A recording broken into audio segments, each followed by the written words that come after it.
Praise the Lord. आप सबको जय मसीह की खुदावन का धन्यवाद करते हैं सुंदर दिन के लिए। प्रभु आप सबको ब्लेस करे।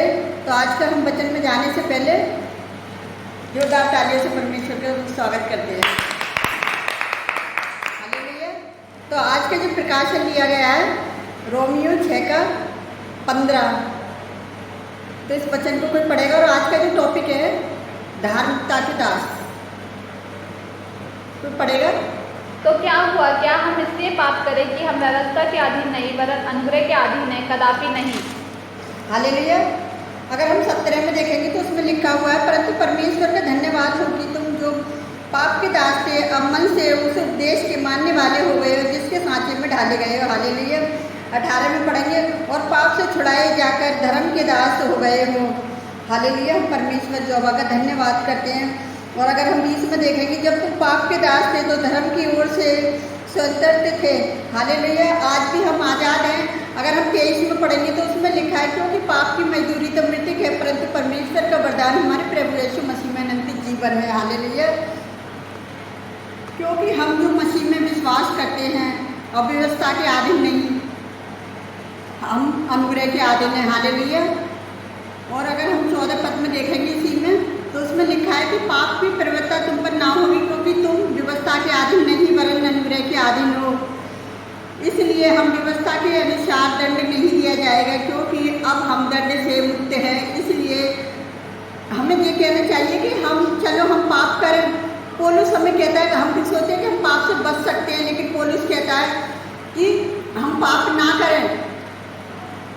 बहुत सारे लोग ऐसा विचार करते हैं कि मैं परमेश्वर को भी मानूं और मैं पाप भी करता रहूं। तो अगर हम 2 और पहले में देखेंगे इसी पद में, तो हम क्या कहें कि हम पाप करते रहें कि हम पर अनुग्रह बहुत हो। लेकिन पौलुस कहता है कदापि नहीं। जब हम पाप के लिए मर गए तो फिर आगे को उसमें कैसे जीवन बिताएं। अगर हम 16 में देखेंगे, जब हम पाप के गुलाम बन जाते हैं तब हम परमेश्वर की आज्ञा नहीं मानते, तब हम परमेश्वर के दास या गुलाम बन जाते हैं। तो पौलुस 18 पद में कहता है कि हम धार्मिकता के दास बन जाते हैं। अगर मत्ती 6:24 में देखेंगे तो उसमें लिखा है कि कोई मनुष्य 2 स्वामियों की सेवा नहीं कर सकता, क्योंकि वह एक से बैर और दूसरे से प्रेम रखेगा, और एक से मिला रहेगा और दूसरे को तुच्छ जानेगा। और तुम परमेश्वर और धन दोनों की सेवा नहीं कर सकते। हालेलुया। तो ऐसे अगर देखेंगे हम यूहन्ना 8:34 में 34 में, ऐसे ने उनको उत्तर दिया, मैं तुमसे सच सच कहता हूँ कि जो कोई पाप करता है वह पाप का दास है। और हम किसकी आज्ञा मानते हैं, हम पाप की या परमेश्वर की? जिसकी आज्ञा हम मानते हैं उसी के दास हो जाते हैं। अगर हम परमेश्वर की आज्ञा मान लें तो क्या होता है, हम परमेश्वर के दास हैं, परंतु उसकी आज्ञा को नहीं मानते तो हम झूठे हैं। लेकिन पौलुस कहता है कि हम परमेश्वर की आज्ञा का पालन करना चाहिए, परमेश्वर के अधीन होना चाहिए। और दूसरा अर्थ ये भी है कि इसका मतलब ये है कि पवित्र आत्मा के अधिकार के अधीन भी होना चाहिए। पवित्र आत्मा हम पर परमेश्वर की आज्ञा को मानने की इच्छा देता है। इससे भी अधिक महत्वपूर्ण बात यह है कि हम उन आज्ञाओं का पालन करने की सामर्थ्य देता है। और इसी प्रकार हम देख सकते हैं कि परमेश्वर के अधिकार के अधीन रहना पाप पर विजय प्राप्त करना है, और उसकी शक्ति और पाप की को क्षमा प्राप्त कर सकते हैं। तो हम जब परमेश्वर की आज्ञा का पालन करते हैं, तभी हम क्या करते हैं, हम परमेश्वर की आज्ञा के पालन से हम बहुत सारी परेशानियों से, बहुत सारे पापों से छुटकारा मिलता है। क्योंकि अभी हमने फेस में पढ़ा था ना, पाप की मजदूरी क्या है, मृत्यु है।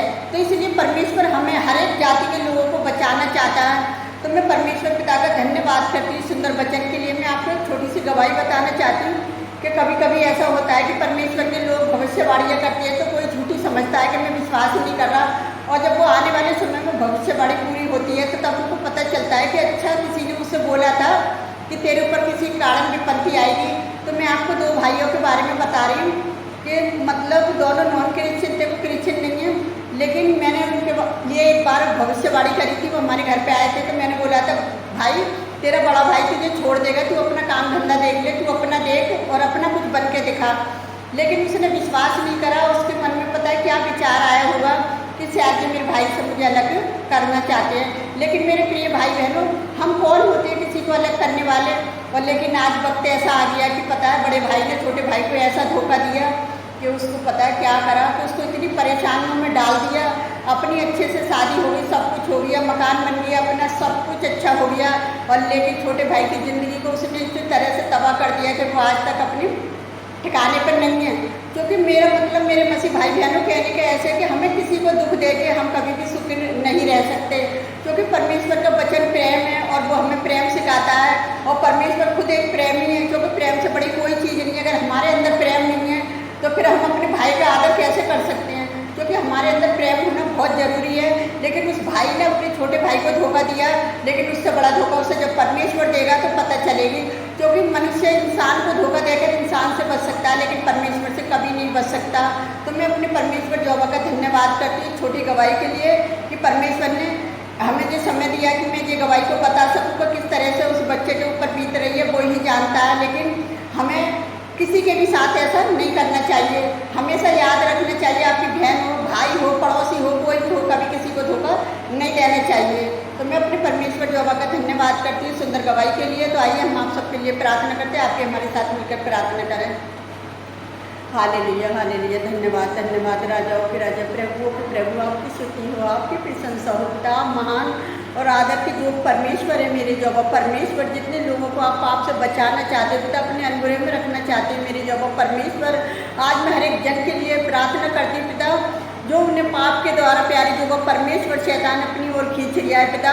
उस शैतान से बड़े संसार में आप हैं मेरी जगह परमेश्वर, हर एक जन को बचाने के लिए यीशु मसीह ने अपने लहू बहाया, कोड़े खाए कि उसके कोड़े खाने से हम चंगे हो जाएं, उसके लहू के द्वारा शिफा मिले, उसकी सूली की मौत के द्वारा हमें जीवन मिले। तो उसके कोड़े खाना, उसका लहू बहाना हमारे लिए व्यर्थ न जाए, तीसरे दिन मुर्दों में से जी उठना व्यर्थ न जाए। मेरे खुदावन हर एक के जीवन में आप कार्य करें, जो आपसे प्रार्थना कर रहे हैं पिता, आपसे विनती कर रहे हैं और जो विश्वास में आ रहे हैं पिता, आप उनके विश्वास को मजबूत करें प्यारे जो वो परमेश्वर, कि तेरे दास दासियों की भविष्यवाणियों पर भी विश्वास करें। कौन से समय में कब भविष्यवाणी पूरी होगी वो किसी को नहीं पता पिता, सिर्फ आपको पता है। मेरी सेनाओं की जो वो परमेश्वर, मैं आपसे विनती करती हूँ मेरे खुदावन का लहू बहाना सबके लिए एक आशीष बने। उसने सारी मानव जाति के लिए अपना लहू बहाया कि उसके कोड़े खाने से लोग चंगे हो जाए। तो पिता आज कितने लोग बीमार हैं, आप उन्हें छुए चंगाई दें, और जितने लोग मुसीबतों में पिता लड़ाई झगड़े कलेश है उनके घरों में आज उनके घर से कलेश दूर हो, जिनके बच्चों की शादी ब्याह नहीं हुए पिता, जिनके माता पिता रिक्वेस्ट करें, प्रार्थना करें पिता, आप उन्हें ब्लेस करें प्यारी जो परमेश्वर। मैं आपसे विनती करती हूँ जो लोग कर्जे से परेशान हैं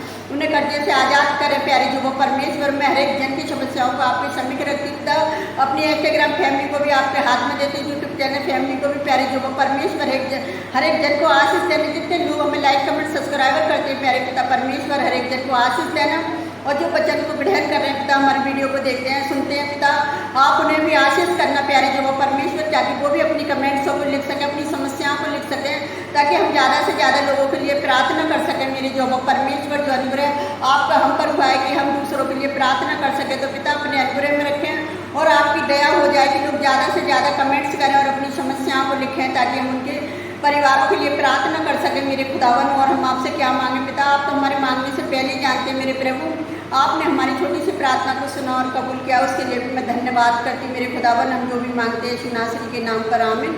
प्रभु आप सबको बहुत से आशीष दें।